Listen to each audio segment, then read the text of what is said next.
Buenos días, queridos hermanos. Dios les bendiga en esta preciosa mañana que Él nos regala. Y digo preciosa mañana porque podemos estar en su casa, ¿verdad? Podemos estar en el templo adorándole como lo hemos hecho. Y dispongámonos también para escuchar su bendita palabra. Oremos, por favor, queridos hermanos. Señor bendito Padre, venimos delante de ti, Señor, reconociendo que es tu palabra la que nos transforma, que es tu palabra, Señor, la que nos da con claridad la manera en la que tú esperas que vivamos. Y ahora, Señor, te ruego que tú nos permitas escuchar esta palabra, esta enseñanza, estos principios, y poder mirar nuestra vida, Señor, con transparencia, sin ninguna intención de autojustificarnos. Háblanos, Señor, muéstranos lo que tú quieres que cambiemos para vivir conforme a tu voluntad. Anhelamos adorarte también de esa manera. Te rogamos, Señor, que tú nos capacites también. Te pedimos todo esto, Señor, en los méritos de nuestro Señor Jesucristo. Amén. Amén, amén, hermanos. La palabra que tenemos hoy, el pasaje que tenemos hoy delante de nosotros es tal vez uno de los pasajes que más difícilmente podemos recibir, entender, pero sobre todo vivir. Una de las cosas que se usa en este pasaje es para ver cómo está nuestro proceso de cambio, nuestro proceso de santificación y nuestro proceso de madurez en la obediencia de la palabra del Señor por la tremenda demanda que implica esta enseñanza. Lo bueno de esto es que la enseñanza que vamos a leer a continuación nos la da el mismo Señor Jesucristo, de tal manera que no tenemos ninguna posibilidad de justificar y decir, bueno, Pablo se equivocó, habló por sus criterios, o Pedro se equivocó, o Juan, o Lucas, o quien quiera que haya referido a esta enseñanza. Son palabras del mismo Señor Jesús. Por lo tanto, aquí no hay ninguna sospecha de equivocación, mala interpretación. Es el mismo Dios, hecho hombre, dándonos esta indicación. Así que, hermanos, dispongamos nuestra mente, nuestro corazón para atender y vivir esta palabra. El tema de esta mañana es el amor hacia los enemigos. Y para esto vamos a abrir nuestras Biblias en el Evangelio según San Mateo, capítulo 5, versículos 38 al 48. Entonces, por favor, busquemos en nuestras Biblias Mateo 5, 38 al 48.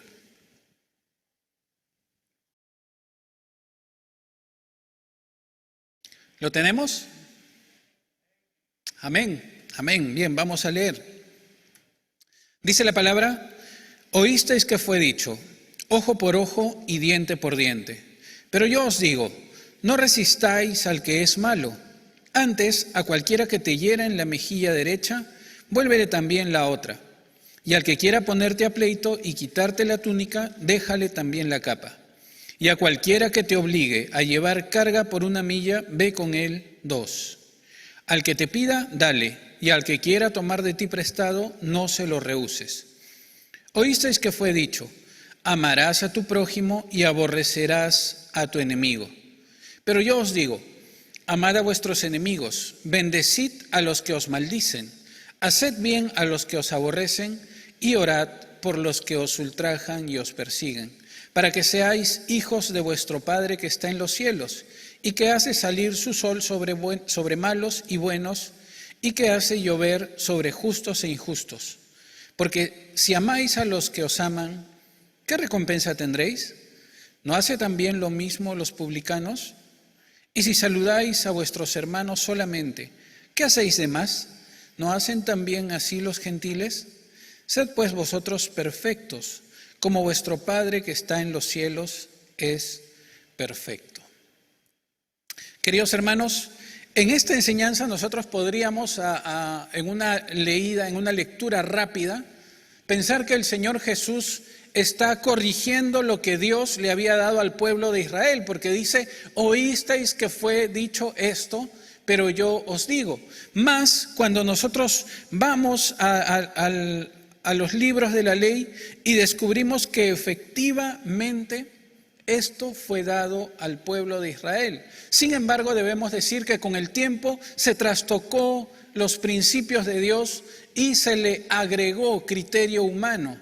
Por eso el Señor Jesús está tratando de que el pueblo pueda volver a esos rudimentos, a esa enseñanza original que Dios dispuso para su pueblo. Vamos a revisar esto entonces. Dice, oísteis que fue dicho ojo por ojo y diente por diente. Cuando nosotros buscamos, y si tenemos una Biblia con referencias cruzadas, nos va a enviar a dónde podemos encontrar esta enseñanza.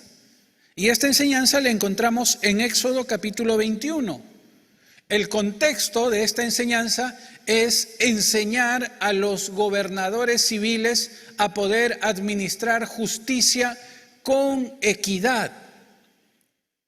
Entonces, cuando aquí se da estas indicaciones para los gobernadores del pueblo, le dicen, por si acaso, si alguien roba un becerro y es descubierto, y ya vendió el becerro o ya consumió el becerro, lo que tiene que hacer esta persona y su pena es conseguir otro becerro y reponerlo.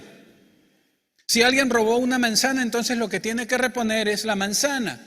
Pero si alguien tomó la vida de otra persona, es decir, si alguien asesinó a otra persona, esa persona indefectiblemente morirá. Es decir, el asesino pagará el tomar la vida ajena con su propia vida. En ese contexto es que se da esta indicación de ojo por ojo, diente por diente, es decir, administren justicia con verdadera justicia, con un verdadero sentido de justicia. Con el tiempo, los religiosos de la época tomaron esta ley y la hicieron cotidiana, es decir, el judío decía, si alguien viene y me golpea con una piedra, yo tengo que buscar una piedra proporcional y también golpear a esa persona en el mismo lugar donde me golpeó.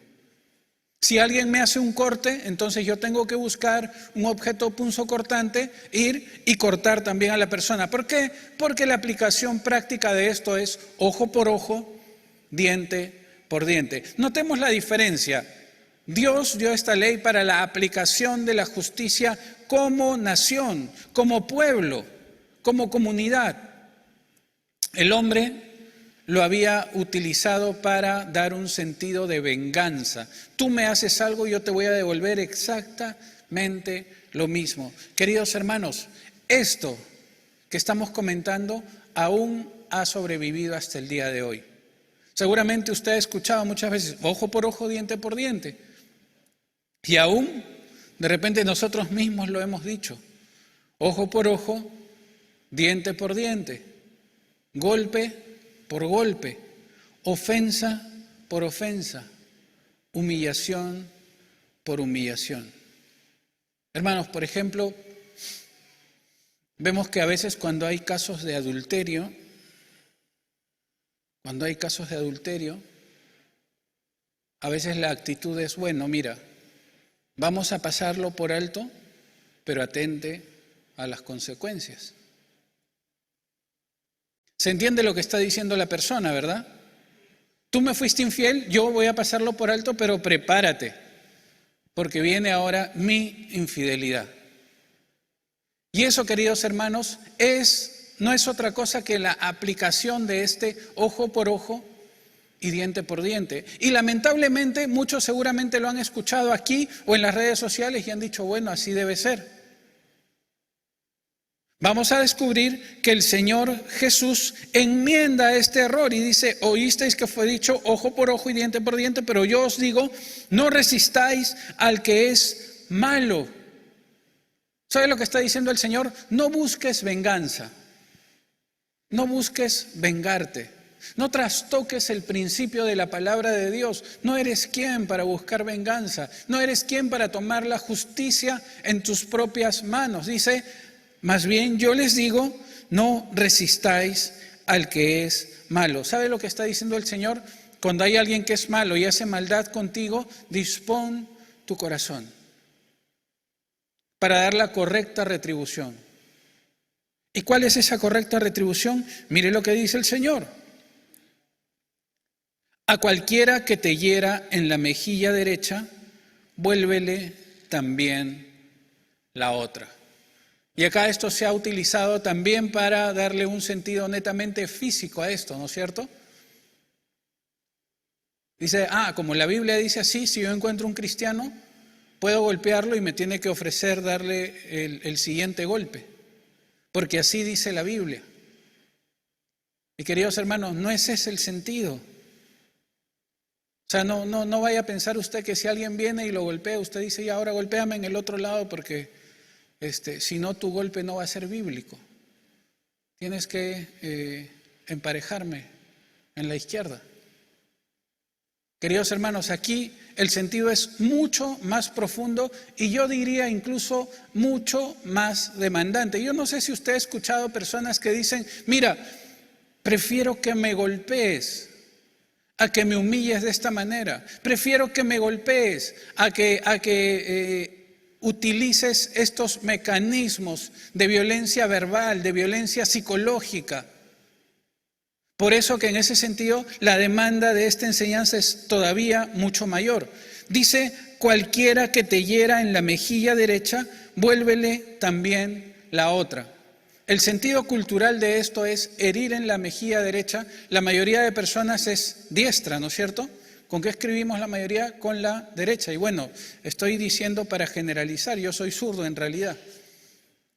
Pero la mayoría de personas escribe con la derecha y también seguramente cuando quiere dar un golpe lo hace con la derecha, ¿verdad?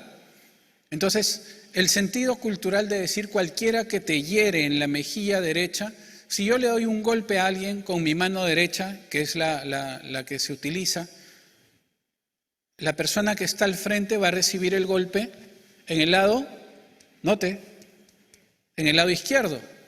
Entonces cuando dice, si alguien te hiere en la mejilla derecha, no es que te va a dar un golpe así, sino que va a dar un golpe de revés, un revés. Y este revés, como sabemos, y hasta ahora lo vemos en las películas, implica una ofensa o implica un desafío a batirse a duelo. ¿Recuerdan? Las películas que hemos visto clásicas, se sacaba el guante y te reto. No le hacía así, ¿no es cierto? Sino que le hacía así, golpeando la mejilla derecha, y ese era un desafío para batirse a duelo. Entonces, ¿qué está diciendo el Señor Jesús aquí? Está diciendo a cualquiera que venga y te confronte y te diga, vamos a batirnos en un duelo, que no necesariamente va a ser un duelo físico, puede ser un duelo verbal y que es tal vez más común, más frecuente de lo que quisiéramos aceptar. Herir en la mejilla derecha puede ser decirle a alguien, oye, eres un tonto, eres un fatuo. Y la pregunta es, ¿cómo reaccionamos ante eso? Si somos honestos, hermanos, cuando alguien, exactamente, ¿verdad?, nos insultan, entonces nuestras neuronas, nuestro sistema de defensa empieza a moverse y dice, lanzaron insulto, emergencia. Nuestras neuronas empiezan a correr y consigue más insultos. Otros dicen, averigua cuál es su vivencia, insultemos a su familia, insultemos su experiencia, hagámosle recordar su gran fracaso. Y nos preparamos para la confrontación. Es como si empezáramos a juntar armamento para poder prepararnos. Y entonces ahí es cuando viene lo que los psicólogos han llamado la escalada de ofensas. Uno dice una cosa, el otro busca algo mayor, el otro busca algo mayor, y cuando nos damos cuenta ya las personas están deseando la muerte. Queridos hermanos, el Señor Jesús dice, si alguien te hiere en la mejilla derecha, es decir, si alguien te lanza ese desafío, vuélvele la izquierda.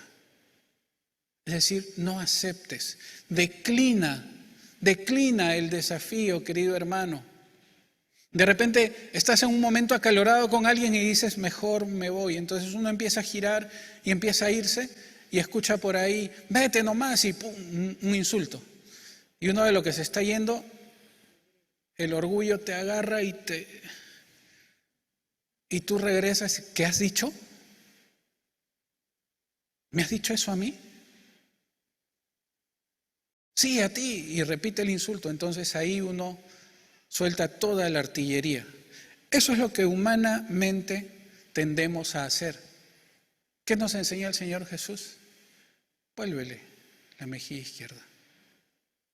Entonces, alguien lanza el insulto, uno voltea, lo mira y le dice, te perdono por esa ofensa, que Dios te bendiga. Y salimos. ¿Sabe cómo va a quedar esa persona que lo insultó? ¿Sabe cómo va a quedar esa persona que le lanzó el desafío para poder batirse en un duelo de insultos? Va a quedar impactado, va a quedar impactada. Esperaba esa confrontación y recibió una bendición. Queridos hermanos, estamos llamados a impactar este mundo. No estamos llamados a dar cátedra de cómo se reacciona humanamente o carnalmente. Estamos llamados a impactar el mundo. Por eso la palabra de Dios dice, no seas vencido de lo malo. Reaccionar con otro insulto es ser vencido de lo malo. La palabra dice, sino vence con el bien el mal. Ahí el desafío. Y hasta aquí, hermanos, uno podría decir, pero entonces me voy a convertir en un cobarde. Cuando alguien venga y me desafíe y me insulte, yo voy a ser un pelele, voy a ser un cobarde, voy a salir corriendo. Hermano querido, tenemos que cambiar nuestro chip, tenemos que cambiar lo que el mundo nos ha vendido, lo que el mundo nos ha hecho creer. El mundo dice, si alguien te insulta y tú no respondes el insulto y te vas, eres un cobarde, eres un pelele. Pero yo quiero decirle, hermano, vivir esta enseñanza no es para cobardes, es para valientes. Necesitamos ser muy valientes para vivir esta enseñanza. La carne, el mundo nos va a decir, mira, si alguien te insulta, responde el insulto, devuelve el insulto. Impón tu autoridad, impón tu ley, impón, en el caso de los hombres, impón tu hombría. Si alguien te golpea, golpéalo más, para que no tenga ganas de volver por más. Si alguien te insulta, humíllalo hasta hacerlo llorar, hasta traumatizarlo. Y entonces no se volverán a meter contigo. Esos son los parámetros del mundo. El Señor dice, vence con el bien el mal. El Señor dice, si alguien te ofende, si alguien te desafía, no aceptes el desafío. Vence con el bien el mal. Y mire lo que dice la enseñanza, cómo continúa. Versículo 40.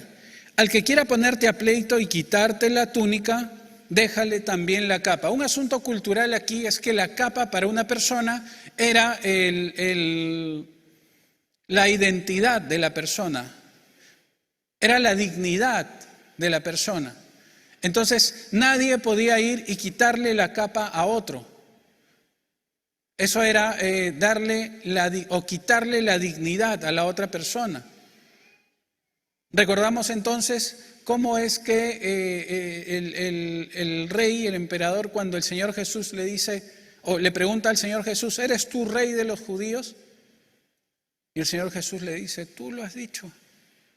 Y así que él, para burlarse, se quita la capa y se la pone, ¿recuerdan? Se la pone al Señor Jesús diciéndole, bueno, si tú eres el rey, aquí está mi dignidad, tómala, es tuya. La representación que la capa era la dignidad de la persona. Por lo tanto, la ley impedía y penaba expresamente si alguien le quitaba la capa a otra persona porque le estaba quitando su dignidad. Y el Señor Jesús, fíjense lo que dice, Al que quiera ponerte a pleito y quitarte la túnica, el traje interior, le dice, déjale también la capa. El Señor Jesús está diciendo, quien quiera ofenderte, no te hagas problemas, déjale la capa, ¿sabes? Tu dignidad no está en la capa, tu dignidad no está en que te digan, eres bueno, eres lindo. El Señor Jesús está diciéndote, tu dignidad está en mí. Y en la medida que tú te rindas, dice el Señor Jesús, a mis mandatos, tú eres dignificado. No delante de tu ofensor seguramente que se quedará pensando, lo asusté, lo ofendí, lo hice correr. Si nos concentramos en la actitud de esa persona, hermanos, nos vamos a sentir frustrados. Pero si pensamos en lo que Dios está pensando, en lo que Jesucristo está pensando de nosotros en ese momento, vamos a sentir ese sentimiento de realización personal. Le tuve que dejar la capa, pero el Señor me puso su capa. Y qué privilegio, hermano, que el Rey de Reyes nos mire con aprobación, nos mire diciendo, bien, buen siervo y fiel, sobre poco has sido fiel, sobre mucho te pondré. Entra en el gozo de tu Señor.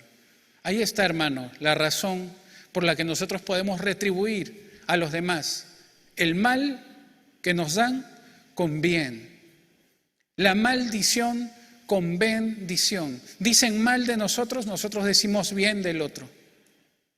Ese es el desafío del creyente, el testimonio cristiano. Pero queridos hermanos, no queda ahí.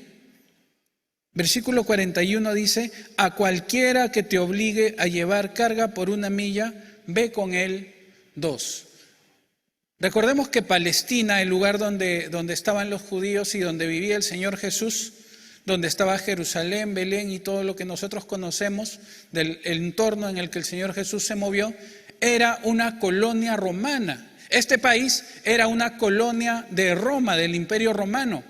Y entonces la ley romana decía que cuando un oficial romano, un dignatario romano, estaba en el territorio de una de las colonias y encontraba a un colono que había sido subyugado por el poder romano, este oficial, este funcionario podía llamar al colono y decirle, hey, tú, ven. Veía a un judío y le podía decir, judío, tú, ven, tengo esta carga, llévala conmigo. La ley decía que ante este pedido el colono estaba obligado a llevar 1 milla entera la carga. No podía decirle, bueno, te acompaño 3 cuadras porque si no me desvío de mi casa. No. La obligación legal de este colono era llevar 1 milla entera la carga de este oficial romano. Y entonces el Señor Jesús, mire lo que les dice a sus oyentes que eran judíos, que eran colonos. Cualquiera que te obligue a llevar carga por 1 milla, ve con él 2. Yo me imagino que los judíos estarían contrariados con esta enseñanza. ¿Cómo los invasores que vienen abusivamente y establecen que yo como judío tengo que llevar su carga 1 milla y ahora, Señor, tú vienes y me dices que la lleve 2? Y la explicación es esta, hermanos. La ley romana obligaba a los colonos a llevar la carga por 1 milla. Y la ley del amor de Dios entonces ponía en obligación al judío a llevar una carga, 1 milla más, esa carga. Querido hermano, tendríamos que preguntarnos, ¿estoy dispuesto a llevar esa milla adicional? La ley romana implica lo exacto, lo que estoy obligado a hacer, no más, absolutamente nada más. La ley del amor no tiene límite. Entonces, cuando uno dice, por ejemplo, bueno, tengo que proveer para mi familia y solamente se siente obligado por la ley, bueno, aquí hay techo, acá hay comida, acá hay ropa, acá hay educación, listo, me voy, cumplí con lo que tengo que hacer. La ley del amor nos lleva a más, nos lleva a dar de nuestro tiempo, Nos lleva a dar de nuestras fuerzas, nos lleva a dar de nuestras ganas, nos lleva a no cuantificar lo que estamos haciendo. Muchos dicen, trabajo como burro por esta familia y nadie me valora. ¿Se da cuenta que detrás de esa actitud estamos teniendo esa percepción de la obligación legal? Miren todo lo que hago. La ley del amor dice, les doy todo esto porque los amo y aún quisiera darles más. Querido hermano, pero el Señor Jesús aplica eso no a nuestra familia, aplica eso a quienes consideramos nuestros enemigos. Y entonces aquí la palabra de Dios nos lleva a una dimensión completamente desafiante y completamente contradictoria con nuestra naturaleza carnal, pecaminosa. Versículo 43, el Señor Jesús habla del perfeccionamiento del amor.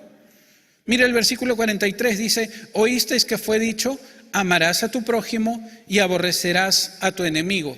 Pero yo os digo, amad a vuestros enemigos, bendecid a los que os maldicen, haced bien a los que os aborrecen y orad por los que os ultrajan y os persiguen, para que seáis hijos de vuestro Padre que está en los cielos y que hace salir su sol sobre malos y buenos y que hace llover sobre justos e injustos. Hermanos queridos, aquí el tremendo desafío. La palabra de Dios es verdad que decía, amarás a tu prójimo. Lo hemos aprendido, lo sabemos, lo hemos estudiado en nuestras lecturas cuando hemos llevado el libro de Levítico. En el capítulo 19, el versículo 18 dice, amarás a tu prójimo, ley de Dios. Sin embargo, el Señor Jesús dice, ¿oísteis que fue dicho?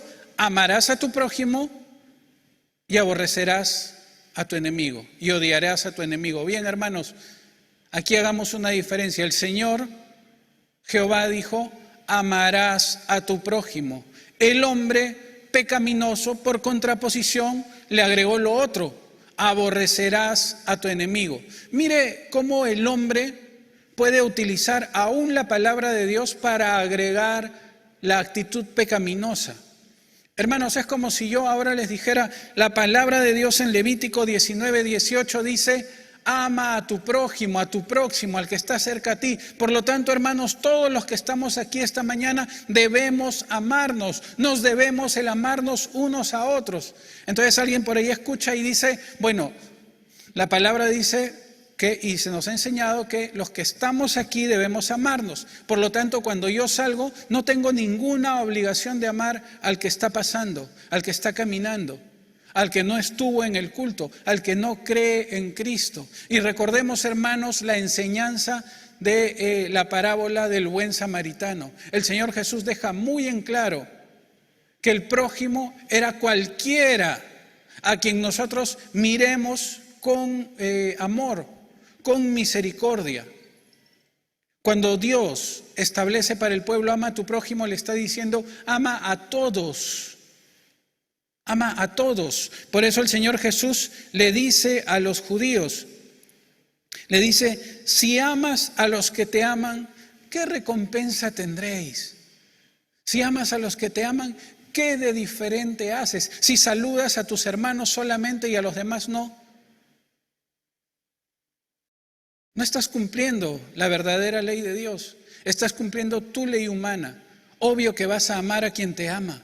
Obvio que vas a saludar a quien te saluda. La demanda de Dios es ir más allá. Y luego el versículo 48 dice, sed pues vosotros perfectos como vuestro Padre que está en los cielos es perfecto. Y aquí, queridos hermanos, se nos recuerda, se nos recalca el llamado. Dios santo nos llamó. ¿Y a dónde debemos caminar? A la santidad. Yo quisiera que pensemos en esta enseñanza. El hombre dispuesto a devolver bien por mal. La iglesia dispuesta a levantarse y a dar testimonio de Dios a través de esta vivencia. Yo no sé si a usted le ha pasado que empieza a predicar el evangelio a alguien y le dice, mira, muy bonito lo que tú dices de verdad, pero sabes, tengo una prima o una tía o un tío o mi papá o mi mamá que dicen ser creyentes.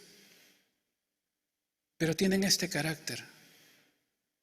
Pero hace años que no me habla, pero me botó de la casa, pero me insulta todos los días, pero me dice que no valgo para nada. ¿Quieres que crea en ese Dios? Hermanos queridos, somos llamados a dar testimonio público. Somos llamados a tener esa vivencia que cuando alguien descubra que eres creyente diga con razón: ahora entiendo tu estilo de vida, ahora entiendo tu temperamento, ahora entiendo tus reacciones, ahora entiendo tu corrección. Y eso va a ser un reconocimiento implícito de la verdad de Dios. Somos llamados a ser esa iglesia, hermano. Si yo soy creyente y estoy reaccionando como el mundo reacciona, no estoy dando testimonio de Dios y no estoy viviendo la enseñanza que Dios nos ha dado. Por lo tanto, hermanos, busquemos amar a nuestros enemigos. Busquemos hacer bien a quien nos ofende.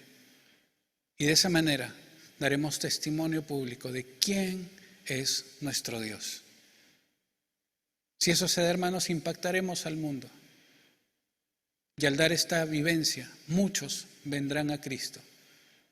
Y no hay mayor acto de amor que anhelar que quienes nos hacen daño vengan a la salvación y puedan recibir también el regalo que Dios nos dio. ¿Difícil? Sí. ¿Alguien podría decir imposible para mí? Sí, hermano. Sí, imposible para usted y para mí también. Pero Dios nos ha capacitado con su Espíritu Santo para vivir esta enseñanza. Amén. Vamos a orar. Señor bendito, Padre celestial, te damos gracias, Señor, porque en medio de nuestra debilidad, de nuestra imperfección, Señor, podemos mirarte a ti y llenarnos de ti y vivir esta enseñanza, bendito Dios. Te ruego, Padre, que tú doblegues nuestro egoísmo, doblegues nuestro pecado, doblegues nuestro orgullo, Señor, y podamos vivir devolviendo a las personas bien, tanto a los que nos hacen bien como a quienes nos hacen mal. Que devolvamos bendición, tanto a los que nos bendicen como a los que nos maldicen, Señor. Haznos una iglesia de testimonio para ti. Permítenos, Señor, amar a nuestros enemigos, perdonar a quienes nos han hecho daño, no solo para estar a cuentas, sino para amarlos, bendito Señor. Ponemos nuestras vidas en tus manos. Transfórmanos, Señor. Renuévanos a la luz de tu palabra. En Cristo Jesús te rogamos todas estas cosas, Señor. Amén.